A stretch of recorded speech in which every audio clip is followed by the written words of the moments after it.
Good day, future educators. Welcome to our viewer session entitled Understanding Psychological Foundation of Education, a reviewer for futures educators.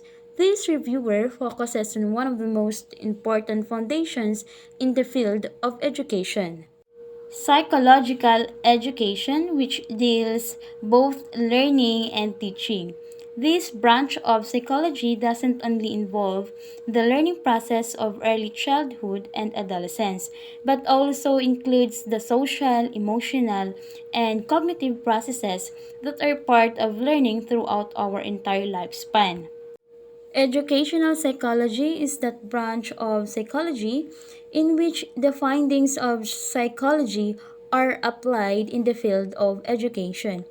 It is the scientific study of human behavior in an educational setting. According to Charles E. Skinner, educational psychology deals with the behavior of human beings in educational situations. Therefore, educational psychology is a behavioral science with two main focuses: human behavior and education. Understanding the foundation of psychological education help us as a future educators on how learners think, feel, and respond in the classroom. Now that we have already covered the main ideas, let's begin the reviewer and move on to the question and answer portion. Are you ready, future educators? Let's start. All behavior is the result of conditioning, and the environment shapes behavior by reinforcing specific habits according to A. Behaviorism, B. Functionalism, C. Humanism, D. Structuralism.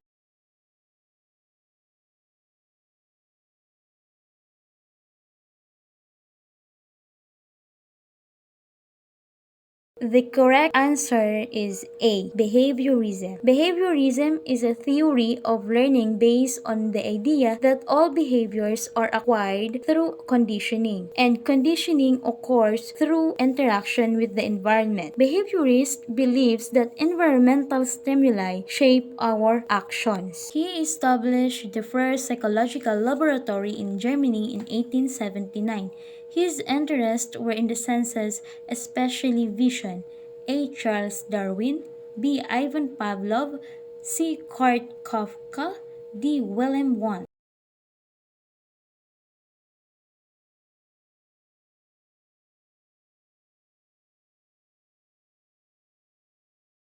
The correct answer is D. Wilhelm Wundt. Wilhelm Wundt is widely recognized as the founder of the first psychological laboratory in Germany in 1879 at the University of Leipzig. He is often referred to as the father of psychology. His research focused on studying the senses, particularly vision. He is the author of the first psychology textbook published in 1890. A. Boris Skinner, B. Ivan Pavlov, C. James B. Watson, D. William James.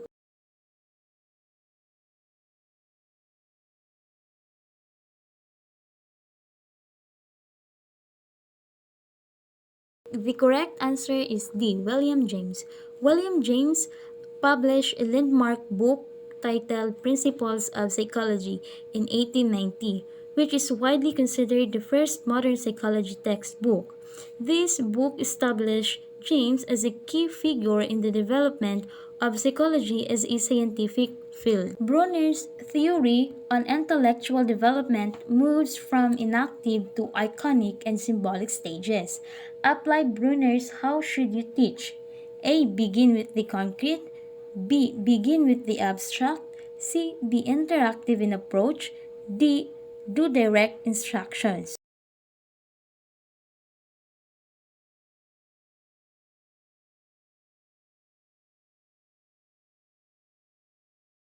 The correct answer is A. Begin with the concrete. Cognitive psychologist Jerome Bruner felt that the goal of education should be intellectual development, as opposed to rote memorizations of fact. He believed that learning should begin with direct manipulations of objects. For example, in math education, Brunier promoted the most use of algebra tiles, coins, and other items that could be manipulated. What is educational psychology? A. The study of how to change behavior. B. The study of how, when, and why to shape behaviors. C. The study of general psychology principles. D. The study of human development.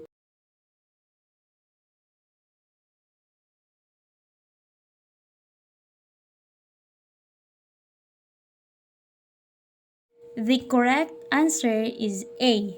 The study of how to change behavior. Educational psychology is the study of how people learn and retain information. It mainly focuses on the learning process of early childhood and adolescence. However, learning is a lifelong endeavor. People don't only learn at school, rather, they learn through all of their life experience, including at home, with friends, at work, through social media, and through culture. Why is educational psychology is important for teachers? A. It helps teacher understand social interaction. B. It explains the effect of the environment on children. C. It assists in understanding individual differences among children. D. It focuses on identifying and studying learning methods.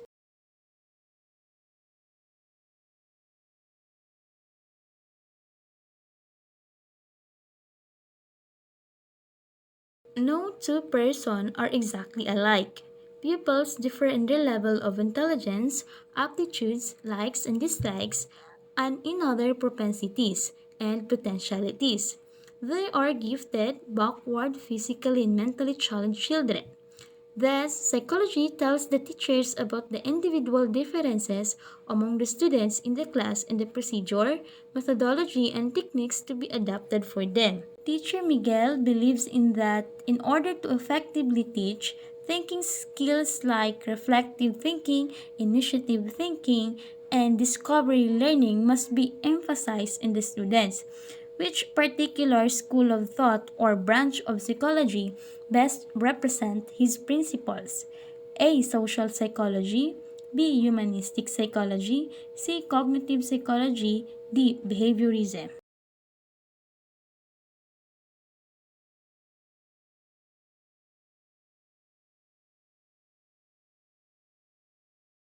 The correct answer is C. Cognitive psychology. Cognitive psychology is an area of psychology that primarily deals with the cognitive or thought processes like thinking, reflections, and etc. Which psychological foundation emphasizes understanding the relationship between stimuli and responses in learning? A. Connectionism, B. Cognitivism, C. Constructivism, D. Behaviorism.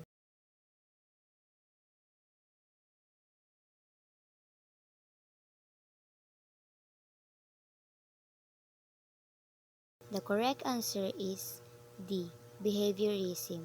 Behaviorism centers on the idea that learning is shaped by responding to stimuli. Pioneered by theorists like V.F. Skinner, this theory emphasizes observable behaviors rather than internal mental states. According to Edward Thorndike, what does the law of readiness suggest? A. The removal of aversive stimuli to reinforce the target behavior.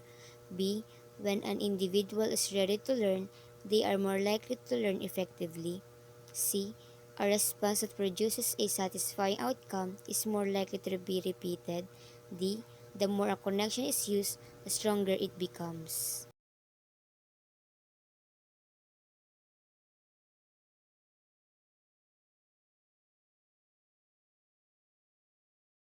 The correct answer is B.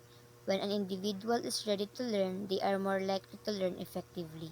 This law states that learning can only take place when a person is ready to learn.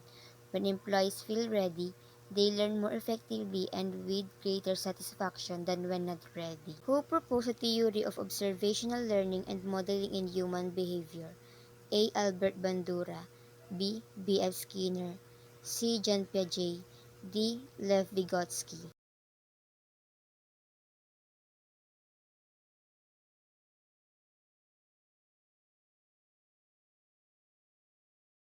The correct answer is A.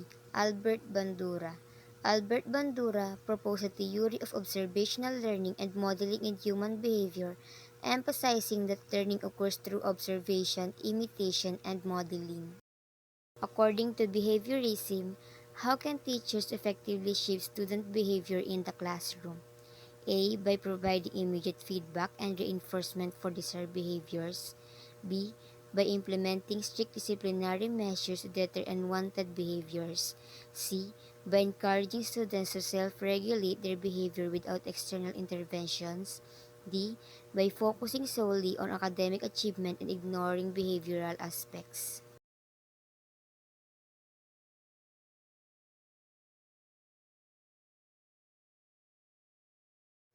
The correct answer is A. By providing immediate feedback and reinforcement for desired behavior. Reinforcement and punishment are key components of behaviorist classroom management. Reinforcement, whether positive or negative, aims to increase the frequency of a desired behavior. Punishment, on the other hand, aims to decrease the frequency of an undesired behavior. Educational psychology applies knowledge of psychology in the field of A. Social science, B. Education, C. Linguistics, D. Philosophy.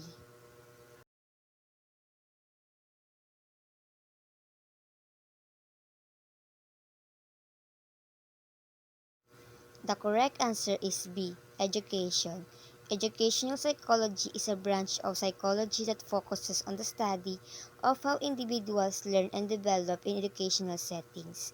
It seeks to understand the cognitive, emotional, social, and behavioral processes that influence learning and educational outcomes. The concept of classical conditioning was presented by A. Plato, B. Pavlov, C. B. S. Skinner, D. Piaget.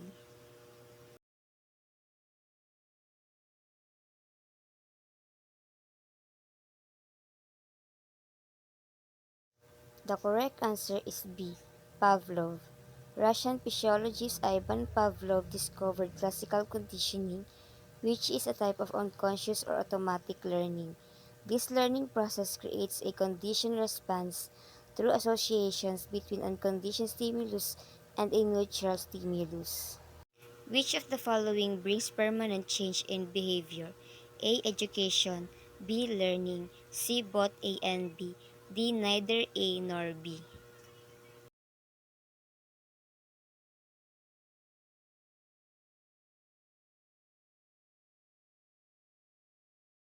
The correct answer is B. Learning. According to renowned educational psychologist Richard E. Mayer, learning can be defined as a relatively permanent change in behavior or knowledge that results from experience. Educational psychology is concerned with the study of A. Educational objectives, B. Educational institutions, C. Human learning, D. Teaching approaches and methods.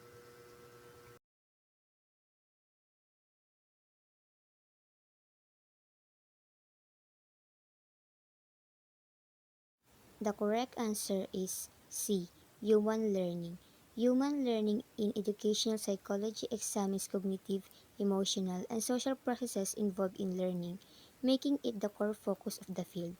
It studies how individuals acquire knowledge and skills and how they retain and apply them. A systematic change in mental process that underline all learning and performance is known as A. Moral development, B.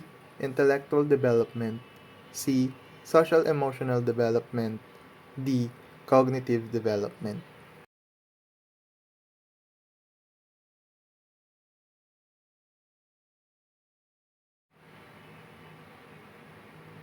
The correct answer is letter D. Cognitive development.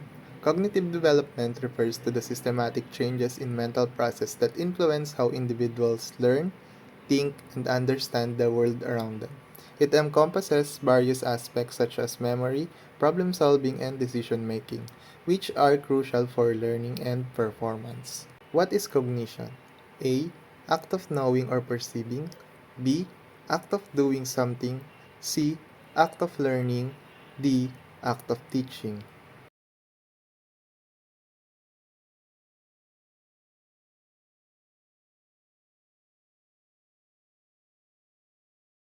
The correct answer is letter A, act of knowing or perceiving. Cognition includes all conscious and unconscious process by which knowledge is accumulated, such as perceiving, recognizing, conceiving, and reasoning. Put differently, cognition is a state or experience of knowing that can be distinguished from experience of feeling or willing. Which teaching activity is founded in Bandura's social learning theory? A. Modeling, B. Lecturing, C. Questioning, D. Inductive reasoning.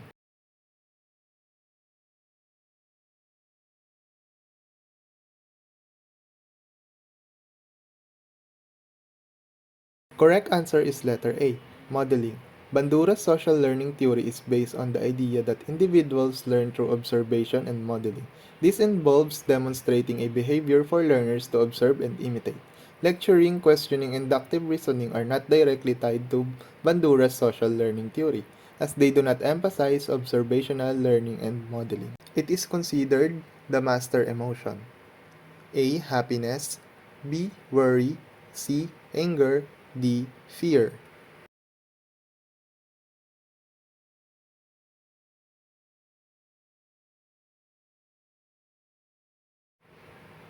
The correct answer is letter D. Fear. Fear and love are often considered the two primary human emotions from which all other emotions stems. This idea suggests that emotions such as joy, happiness, acceptance, and compassion are derivatives of love, while jealousy, guilt, shame, anxiety, anger, and depression are rooted in fear. Fear, being primal instinct deeply ingrained in our biology, serves as a survival mechanism, alerting us to potential dangers and threats. This is the subfield psychology which conduct research in teaching and learning to influence development of more effective ways in facilitating learning. A. Experimental psychology, B. Developmental psychology, C. Educational psychology, D. Organizational psychology.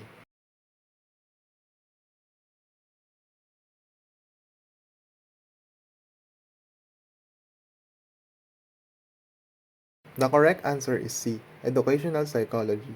Educational psychology is a subfield of psychology that focuses on understanding how people learn and how to improve educational practices and outcomes. It draws on various theories and research from cognitive, development, and social psychology to explain how students acquire knowledge and skill and how teachers can support them. In Piaget's concrete operational stage, what is it that a child cannot do? A. Reasoning applied to a specific example. B. Imagine the steps necessary to complete an algebraic expression. C. Doing mentally what was physically done. D. Classifying objects into different sets.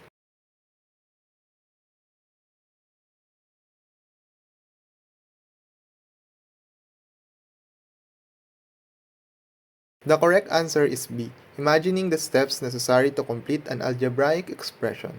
A child in the concrete operational stage, age 7 to 11, cannot imagine the step necessary to complete an algebraic equation. A person has to be in formal operational stage to do this. According to Piaget's stage of cognitive development, between ages 12 and 15, children reach the formal operational stage. What are they capable of doing at this stage? A. Can focus on only one aspect of situation or event. B. Can solve inductively or deductively. C. Can do multitasking. D. Can solve abstract problem and think deductively.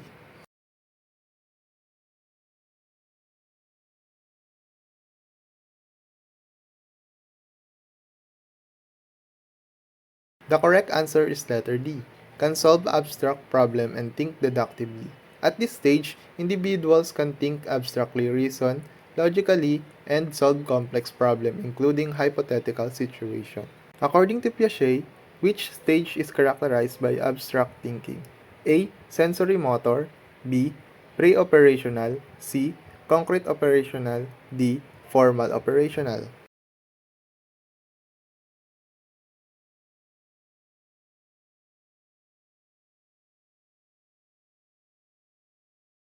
Correct answer is letter D. During the formal operational stage, beginning around age 12, adolescents develop the ability to think abstractly, reason hypothetically, and engage in deductive logic. They are no longer limited to reasoning about physical concrete objects and can instead manipulate ideas, principles, and theoretical constructs. Which approach focuses on the whole child and their potential for growth?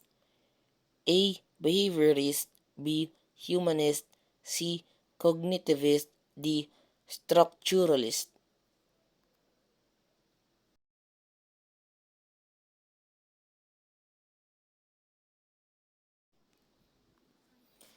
The correct answer is letter B, humanist. Humanist theories find their focus in the whole person of the learner. That is, cognitive and affective needs of the learner must be addressed.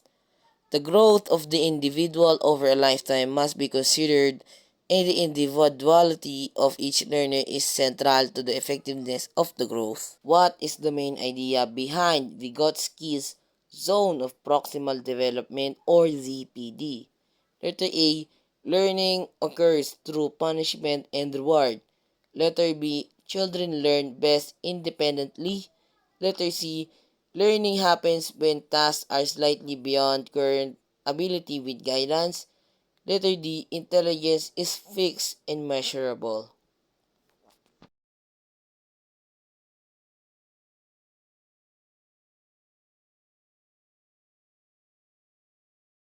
The answer is letter C. Learning happens when tasks are slightly beyond currently ability with guidance. The zone of proximal development or ZPD is a concept by psychologist Lev Vygotsky. It describes the sweet spot between what a learner can do alone and what they can achieve with help from someone more skilled. In this zone, guidance and collaboration help the learner stretch their abilities and build independence.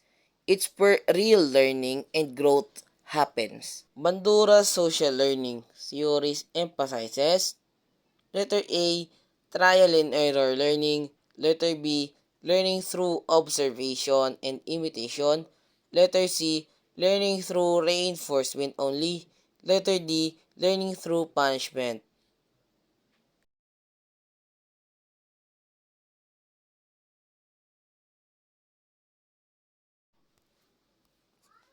The correct answer is letter B, learning through observation and imitation. Social learning theory, developed by Albert Bandura, suggests that people learn by observing others. It emphasizes the importance of imitation, modeling, and reinforcement in the learning process. Thorndike's law of effect states that letter A, learning is best through punishment. Letter B, responses followed by satisfaction are more likely to recur. Letter C, intelligence is inherited. And letter D, children learn best through play.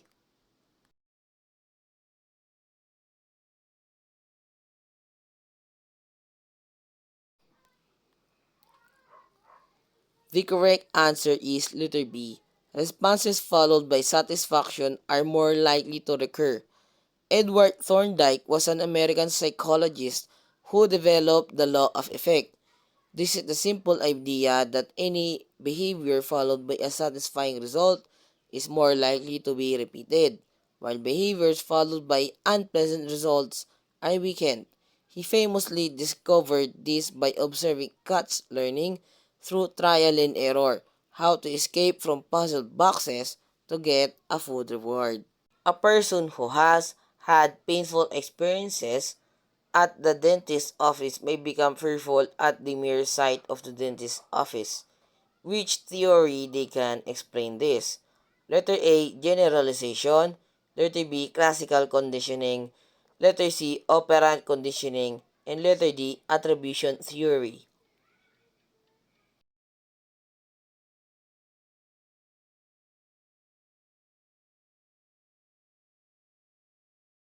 The correct answer is letter B, classical conditioning. Classical conditioning can explain this scenario where a person associates with the painful experience at the dentist's office with the sight of the dentist's office building, leading to fear. In classical conditioning, a neutral stimulus or dentist office building becomes associated with an unconditioned stimulus or painful experience to elicit a conditioned response or fear. What psychological principle is used when the teacher links the new topic to the previous one for students to gain a holistic view of the topic? Letter A perception. Letter B, conceptualization. Letter C, stimulation. And letter D, recognition.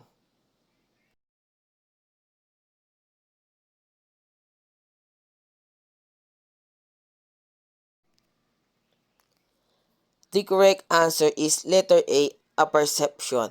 A perception is the process by which new experience is assimilated to and transformed by the residuum of past experience of an individual to form a new whole. According to Burroughs Frederick Skinner, punishment is blank. Letter A, reinforcing stimulus that strengthen behavior. Letter B, harmful stimulus that interferes learning. Letter C, stimuli that fulfill basic human drives. And letter D, learning through punishment.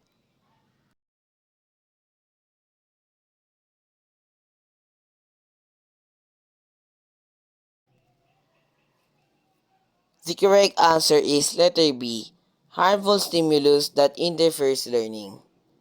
Punishment is a kind of stimulus that aims to decrease the strength in behavior due to its consequence.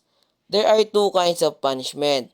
The positive punishment that involves presenting an unfavorable outcome or event following an undesirable behavior, or punishment by application, and the negative punishment that involves taking something good or desirable away to reduce the occurrence of particular behavior, or punishment by removal.